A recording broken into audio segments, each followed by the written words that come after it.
Magic bottle మీద. మళ్ళీ ప్రతిరోజు కూడా అఫర్మేషన్ చేయాలి. నేను ప్రతి వీడియోలో చేస్తున్నాను. ఎందుకు చేస్తున్నానంటే ఆ వీడియో 200, 1000, 2000 మంది చూస్తారు కాబట్టి అది నాకు జరిగిపోతుంది. 2000 సార్లు ఒక అఫర్మేషన్ జరిగితే అది జరిగిపోతుంది.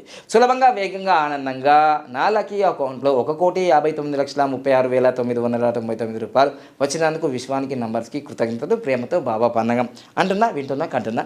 ఇదిగో ఈ విధంగా మ్యాజిక్ వాటర్ తాగుతున్నా. చాలామంది నవ్వుకున్నారు, ఈ మ్యాజిక్ బాటిల్ తాగితే కోటీశ్వర్లు అవుతారా? అయినా సో ఈ మ్యాజిక్ బాటిల్తో సహా ఇంకా నేను ఫాలో చేసినవి ఇవి. ఏం ఫాలో చేసిన? లక్కీ నేమ్ బాబా పానంగా పెట్టుకున్నా, లక్కీ మొబైల్ నెంబర్ తీసుకున్నా, లక్కీ బ్యాంక్ అకౌంట్ నెంబర్ తీసుకున్నా, లక్కీ వెహికల్ నెంబర్ తీసుకున్నా, lucky marriage and life time graph ఇవన్నీ ఫాలో చేస్తున్నాను కాబట్టి ఈ స్థాయిలో ఉన్నా. సో నమ్మాలి, నమ్మి తీరాలి. ఎందుకంటే విశ్వాన్ థ్యాంక్ యూ యూనివర్స్ అంటున్నారు, విశ్వానికి కృతజ్ఞత అంటున్నా కదా, అంటున్నామా లేదా? సో ఆ